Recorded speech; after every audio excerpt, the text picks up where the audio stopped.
केन्द्र सरकार ने फटको आपता सुप्रीम कोर्टे एन्फोर्समेंट डिरेक्टोरेटना डिरेक्टर संजय मिश्राना कार्यकाळमां घटाडो कर्यो। कोर्टे पोताना निर्णयमां કહ્યું કે સંજય મિશ્રાનો કાર્યકાળ 31 જુલાઈ સુધી રહેશે। કેન્દ્ર સરકારે સંજય મિશ્રાનો કાર્યકાળ સતત ત્રીજી વખત લંબાવ્યો હતો। સરકારની નિમણૂક અનુસાર મિશ્રા 18 નવેમ્બરના રોજ નિવૃત્ત થયા હશે। કોર્ટે કહ્યું કે સરકાર 15 દિવસમાં ઈડીના નવા ડિરેક્ટરની નિમણૂક કરી શકે છે।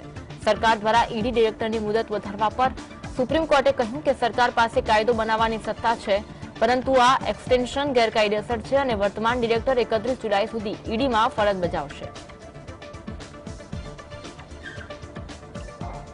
ईडी डायरेक्टर द्वारा 17 नवंबर 2021 के बाद लिए गए सब निर्णयों की समीक्षा करेगी या फिर किसी इंडिपेंडेंट एजेंसी के द्वारा ईडी डायरेक्टर द्वारा पिछले 2 साल 17 नवंबर 2021 के बाद लिए गए निर्णयों की जांच और समीक्षा होगी।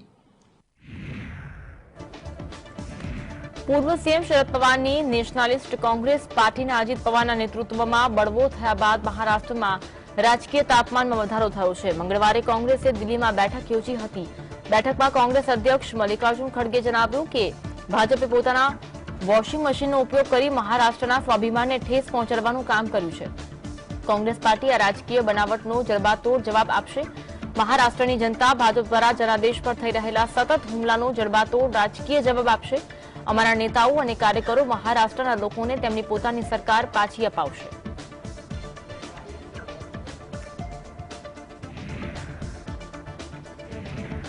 બિહારના ડેપ્યુટી સીએમ તેજસ્વી યાદવે ભાજપ સરકાર પર પ્રહાર કરતા કહ્યું કે અમે એવો કયો ગુનો કર્યો છે જેના કારણે ભાજપ અમને ભ્રષ્ટાચારી કહે છે, પરંતુ હું પૂછવા માંગુ છું કે થોડા દિવસ પહેલા મહારાષ્ટ્રના છગન ભુજબળની ચાર્જશીટ થઈ હતી।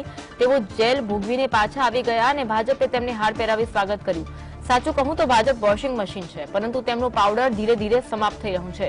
એક દિવસ એવો આવશે જ્યારે તેમનું ઉત્પાદન સાવ બંધ થઈ જશે। ભાજપ નિંદાની ફેક્ટરી અને હોલસેલર ડિસ્ટ્રીબ્યુટર કંપની છે।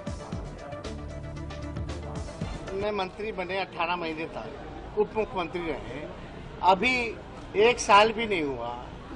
कौन सा अपराध कर लिया जो भ्रष्टाचारी कह रहे हो?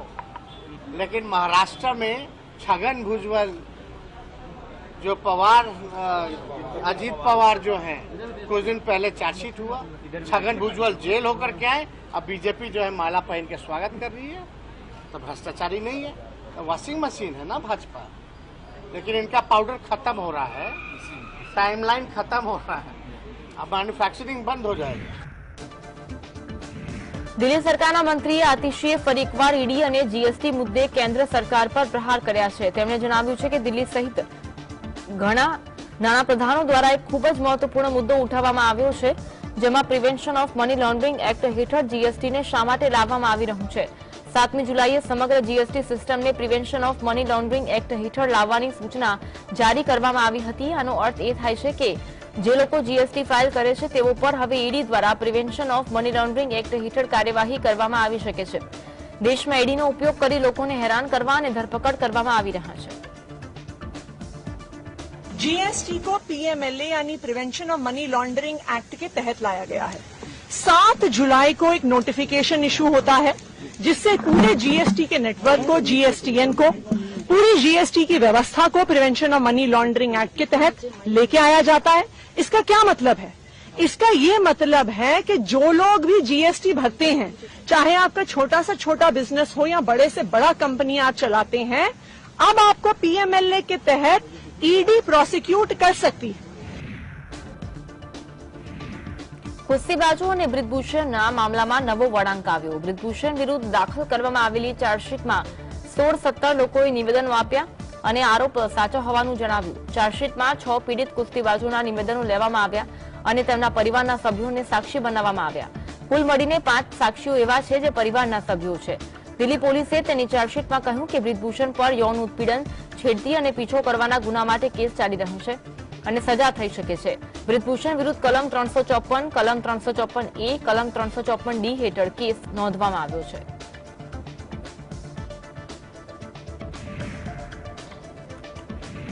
જમ્મુ કાશ્મીરમાં કલમ 370 હટાવવાના કેન્દ્ર સરકારના નિર્ણયને પડકારતી અરજી વિશે વાત કરતા નેશનલ કોન્ફરન્સના નેતા ઉમર અબ્દુલ્લાએ જણાવ્યું કે આ કેસની સુનાવણીમાં વિલંબ ન થવો જોઈએ, કારણ કે તેની સાથે અનેક મુદ્દા જોડાયેલા છે।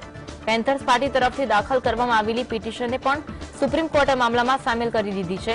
અમે સુપ્રીમ કોર્ટ પાસેથી ન્યાયની અપેક્ષા રાખીએ છીએ.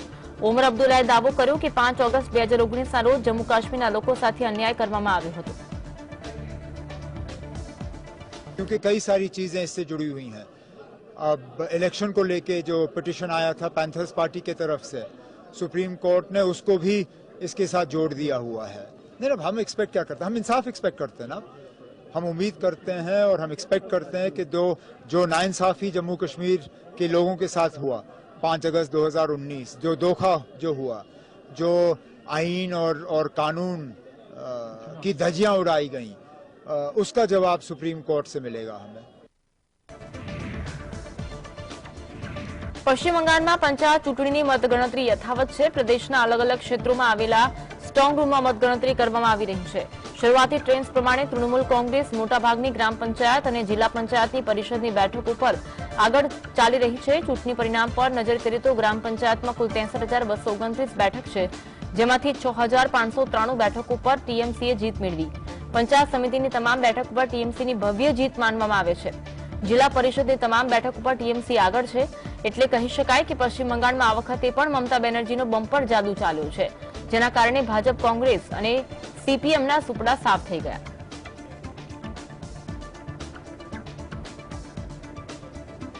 Take stern action against the control room lords, those who sit in the political control rooms and guide or remote control the goons in the field. It will be an all-out action. There will be certainly very stern action because this violence which is going on today is affecting the future new generation, a safer place for the new generation to live in.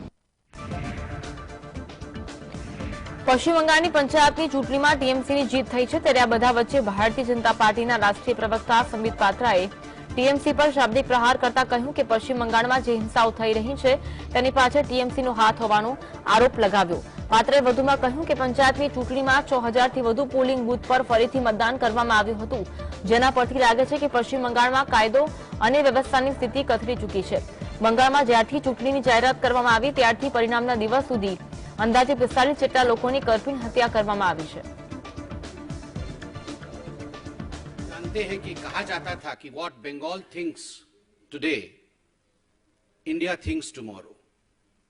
जिस भूमि से कभी वंदे मातरम के शब्द उपजे थे, आज बड़े दुख के साथ कहना पड़ रहा है कि आज उसी भूमि में थैंक्स टू टीएमसी जिस प्रकार की हिंसा हो रही है वो अपने आप में अप्रत्याशित है. इससे पहले कभी इस प्रकार की हिंसा न हमने कभी देखा था, न किसी चुनाव में सुना था. ભાજપના ધારાસભ્ય અગ્નિમિત્રા પૌલે જણાવ્યું હતું કે પશ્ચિમ બંગાળમાં પંચાયત ચૂંટણી દરમિયાન થયેલી હિંસામાં લોકોની હત્યા કરવામાં આવી. તેમ છતાં પ્રદેશના મુખ્યમંત્રી મમતા બેનર્જીએ આ મુદ્દે કોઈ ટિપ્પણી કે પ્રતિક્રિયા આપી નથી. મોટો આરોપ લગાવતા તેમણે જણાવ્યું કે મારા મતવિસ્તારમાં વિસ્ફોટ અને ગોળીબારની ઘટના બની હતી, જ્યારે કેટલાક બૂથ પર બોગસ વોટિંગ થયું હતું, જેથી આ ચૂંટણીના પરિણામથી અમને કોઈ અપેક્ષા નથી. મતદાનના દિવસે ઘણા પોલિંગ બૂથમાં ભાજપના ચૂંટણી એજન્ટોને અંદર જવાની પરવાનગી આપવામાં આવી નહોતી. स्थिति होगा बताइए? 44 आदमी को मारा गया है ये पंचायत में, और अभी तक हमारे मुख्यमंत्री जो इतना बड़ा बड़ा बात करती थी, हमारा भाईपो जो इतना बड़ा बड़ा बात करता था कि शांतिपूर्ण वोट होगा, कोई कुछ नहीं होगा, आज उनके तरफ से एक स्टेटमेंट नहीं है. आज हमारा विधानसभा में गोली चला है, हमारा विधानसभा में बमबाजी हुआ है, पूरी छप्पा हुआ है, तो हम लोग कोई उम्मीद नहीं रखता है इस पंचायत से. મહિલા ક્રિકેટમાં ભારતે ટી20 શ્રેણીની બીજી મેચમાં બાંગ્લાદેશને 8 રને હરાવ્યું હતું. આ જીત સાથે ટીમ ઇન્ડિયાએ શ્રેણીમાં 2-0થી અજેય સરસાઈ મેળવી લીધી છે. ભારતના બોલરોએ ઓછા સ્કોરવાળી મેચમાં શાનદાર પ્રદર્શન કરી ટીમને જીત અપાવી હતી. ટીમ ઇન્ડિયા તરફથી દીપ્તિ શર્માએ 3 અને મીનુ મણીએ 2 વિકેટ ઝડપી. શેફાલી વર્માએ શાનદાર બોલિંગ કરતા 3 વિકેટ લીધી હતી. ભારતે પ્રથમ મેચ 7 વિકેટે જીતી હતી. બાંગ્લાદેશ તરફથી શમીમા સુલતાના અને રાની ઓપનિંગ કરવા આવ્યા હતા. આ દરમિયાન સુલતાના 5 રન બનાવી આઉટ થઈ ગઈ હતી. તેણે 4 બોલનો સામનો કરતી વખતે ચોગ્ગો ફટકાર્યો હતો. રાનીએ 6 બોલનો સામનો કરી 5 રન બનાવ્યા હતા. તેણે ચોગ્ગો પણ માર્યો હતો. મુર્શિદા ખાતુને 15 બોલનો સામનો કર્યો અને 4 રન બનાવ્યા. રીતુ મોનીએ 6 બોલનો સામનો કરી 4 રન બનાવ્યા. શોરના અખ્તરે 17 બોલમાં 7 રન બનાવ્યા. કેપ્ટન નિગાર સુલતાનાએ 38 રનની મહત્વપૂર્ણ ઇનિંગ રમી હતી. તેને 55 બોલનો સામનો કરતી વખતે 2 ચોગ્ગા ફટકાર્યા. દીપ્તિ શર્માએ તેને પેવેલિયનનો રસ્તો બતાવ્યો.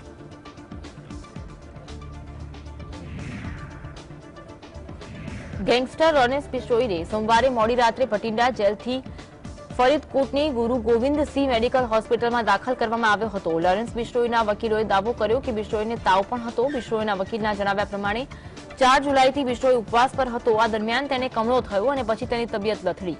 બિશ્નોઈને જેલમાંથી હોસ્પિટલ લઈ જવામાં આવ્યો. ત્યારે ચુસ્ત પોલીસ બંદોબસ્ત ગોઠવવામાં આવ્યો. બિશ્નોઈને સ્પેશિયલ વોર્ડમાં ડોક્ટરોના નિરીક્ષણ હેઠળ રાખવામાં આવ્યો હતો.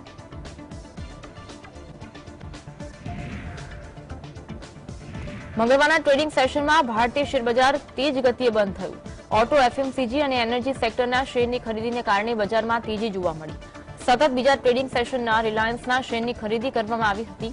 કારોબારના અંતે બીએસસી સેન્સેક્સ 273 પોઈન્ટના ઉછાળા સાથે 65,617 અને નેશનલ સ્ટોક એક્સચેન્જની નિફ્ટી 83 પોઈન્ટના ઉછાળા સાથે 19,439 પોઈન્ટની સપાટીએ બંધ રહ્યો હતો. કારોબારમાં બીએસસી પર લિસ્ટેડ કંપનીઓના શેરમાં માર્કેટ કેપમાં 1.72 લાખ કરોડ રૂપિયાનો વધારો થયો. બીએસસી માર્કેટ કેપ ફરીથી 300 લાખ કરોડ રૂપિયાને પાર કરી અંતે 301.32 લાખ કરોડ રૂપિયા પર સ્થિર થયું, જે સોમવારે 299.60 લાખ કરોડ રૂપિયા હતું.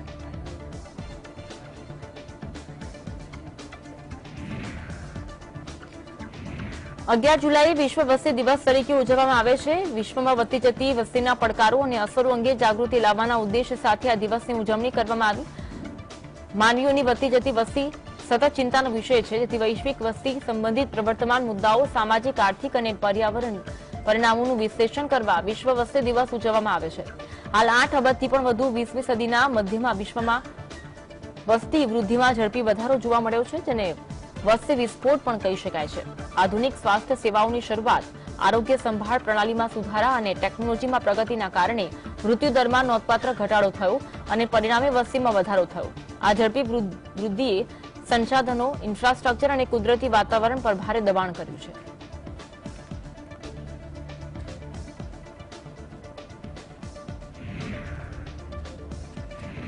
ઓડીઆઈ વર્લ્ડ કપ ભારતમાં 5 ઓક્ટોબરથી 19 નવેમ્બર સુધી રમાશે. પાકિસ્તાને પણ આ વર્લ્ડ કપ બાદના નરેન્દ્ર મોદી સ્ટેડિયમમાં પાકિસ્તાને વર્લ્ડ કપ 2023માં ભારત સામે મેચ રમવાની છે.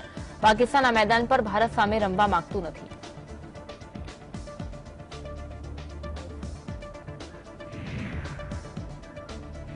ભારતના રાષ્ટ્રપતિ શ્રીમતી દ્રૌપદી મુર્મુએ રાષ્ટ્રપતિ ભવનમાં વિઝિટર કોન્ફરન્સ 2023નું ઉદઘાટન કર્યું, જેમાં સંબોધન કરતા જણાવ્યું કે વ્યક્તિ, સમાજ અને દેશની પ્રગતિ માટે શિક્ષણ આવશ્યક છે. મોટાભાગના યુવાનો માટે પ્રતિકૂળ પરિસ્થિતિઓમાંથી બહાર આવવા માટે ઉચ્ચ શિક્ષણ સૌથી અસરકારક માર્ગ છે. સામાજિક અને આર્થિક રીતે નબળા જૂથમાંથી આવતા યુવાનોને સમાન અને સમાવિષ્ટ ઉચ્ચ શિક્ષણ આપવું એ રાષ્ટ્રીય શિક્ષણ નીતિ 2020ની પ્રાથમિકતાઓમાંની એક છે. રાષ્ટ્રપતિ દ્રૌપદી મુર્મુએ સંબોધનમાં શૈક્ષણિક સંસ્થાઓમાં આત્મહત્યાની ઘટનાઓ પર ચિંતા વ્યક્ત કરી હતી. તેમણે વિદ્યાર્થીનીઓને તણાવ, અપમાન અને ઉપેક્ષાથી બચવા પર ભાર મૂક્યો. દ્રૌપદી મુર્મુએ જણાવ્યું કે સમગ્ર શિક્ષણ જગત માટે વિદ્યાર્થીનીઓને તણાવ, અપમાન અને ઉપેક્ષાથી બચાવવા તેમને ટેકો આપવો એ પ્રાથમિકતા હોવી જોઈએ. इसी शनिवार के दिन आईआईटी दिल्ली में एक 20 वर्ष की विद्यार्थी द्वारा आत्महत्या किए जाने की हृदय विदारक घटना घटी है. आत्महत्या की ऐसे दुखदायी घटनाएं और भी कई शिक्षण संस्थानों में हुई है. मेरी बात किसी संस्थान विशेष तक सीमित नहीं है. ये पूरी शिक्षा जगत के लिए चिंता का विषय है. નેપાળમાં 6 યાત્રીઓને લઈ જતું હેલિકોપ્ટર સોલુખુબુ જિલ્લા ખાતે ક્રેશ થયું. આ હેલિકોપ્ટરમાં 5 મેક્સિકન લોકો હતા, જેમાં 2 પુરુષો અને 3 મહિલા યાત્રી અને એક નેપાળી પાયલોટ હતો. આ તમામ લોકોના ઘટના સ્થળે મૃત્યુ થયા હતા. આ ઘટના પર નેપાળના રાષ્ટ્રપતિ રામચંદ્ર પૌડોલે શોક વ્યક્ત કર્યો. આ હેલિકોપ્ટર મનાંગ એરનું હતું અને તેના પાયલોટ કેપ્ટન સીબી ગુરાંગ હતા.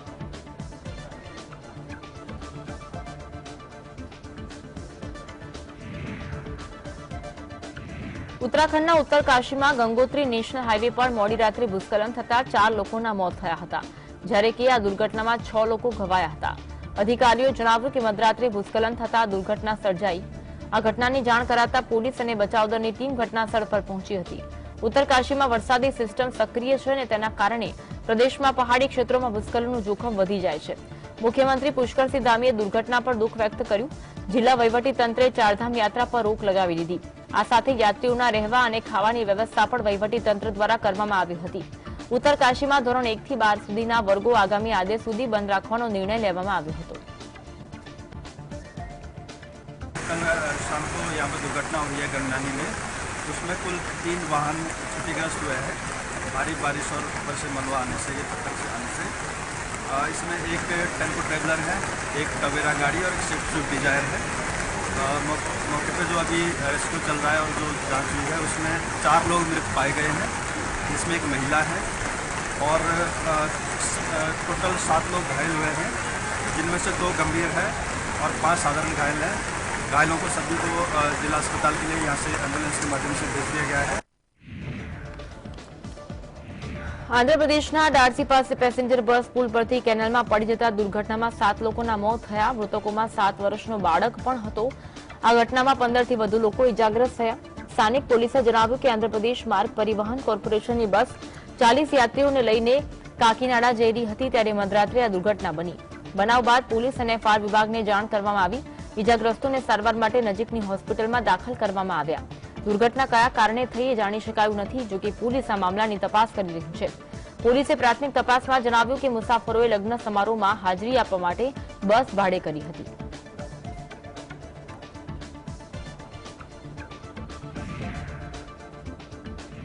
ઉત્તર પ્રદેશના ગાઝિયાબાદમાં નેશનલ હાઈવે પર સ્કૂલ બસ અને કાર વચ્ચે અકસ્માત સર્જાતા 6 લોકોના મોત થયા।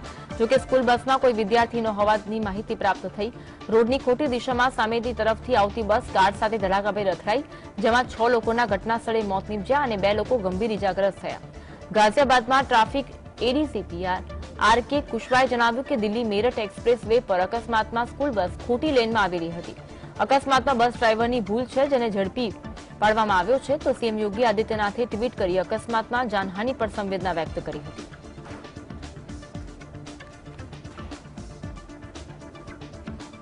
चालक था, ये दिल्ली के गाजीपुर से सीएनजी भर करके रॉन्ग साइड आ रहा था और जो ट्यूबी मेरठ साइड से आ रहे थे लोग, इनको जाना था गुड़गांव।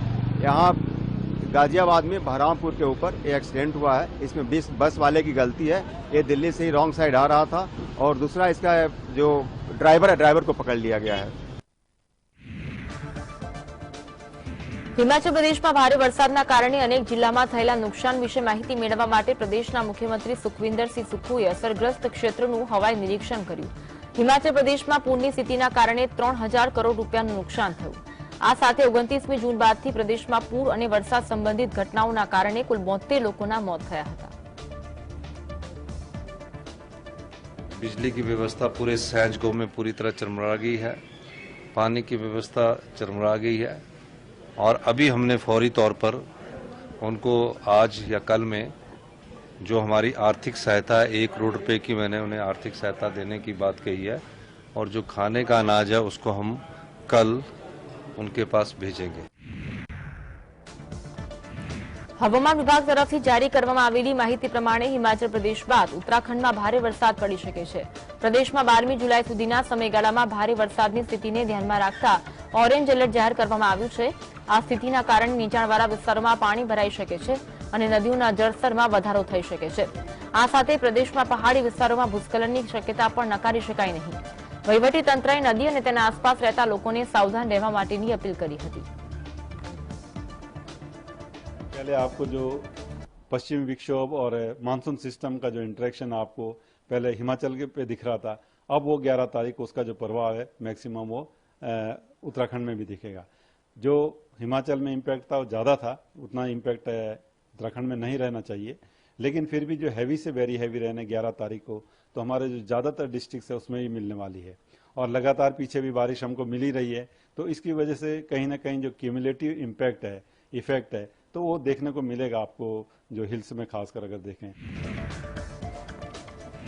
હિમાચલ પ્રદેશમાં ભારે વરસાદ અને પૂરની સ્થિતિના કારણે ઘણું નુકસાન થયું, ત્યારે સ્થિતિનો તાગ મેળવવા માટે પ્રદેશના મહેસૂલ મંત્રી જગતસિંહ નેગીએ પૂરગ્રસ્ત ક્ષેત્રોની મુલાકાત લીધી। આ વિશે વાત કરતા તેમણે જણાવ્યું કે મંદીમાં વ્યાસ નદી કિનારે આવેલા મંદિર પાસે ઘણું નુકસાન થયું છે। પૂરની સ્થિતિના કારણે પીવાના પાણીની અને ગટર લાઇનને પણ નુકસાન થયું છે।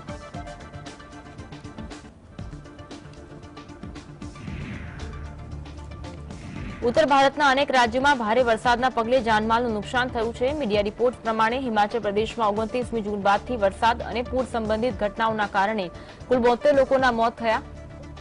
જ્યારે उत्तर प्रदेश में वरसाद और वीजળી પડવાના કારણે कुल 34 લોકોએ પોતાનો જીવ ગુમાવ્યો। हिमाचल प्रदेशना मुख्यमंत्री सुखविंदर सिंह सुक्खुए जणाव्યું કે રાજ્યમાં ચોમાસાની सीजन दरमियान लगभग 3000 करोड़ રૂપિયાનું आर्थिक नुकसान થયું છે। प्रदेशમાં मनाली, शिमला और कुल्लू जेवा जिला સૌથી વધુ પ્રભાવિત થયા। उत्तर प्रदेशना मुख्यमंत्री योगी आदित्यनाथे प्रदेश में वरसाद संबंधित घटनाओं में मृत्यु पामनार लोकोना परिवारजनों ने 4 लाख रूपिया वळतर चूकवવાની जाहेरात करी हती।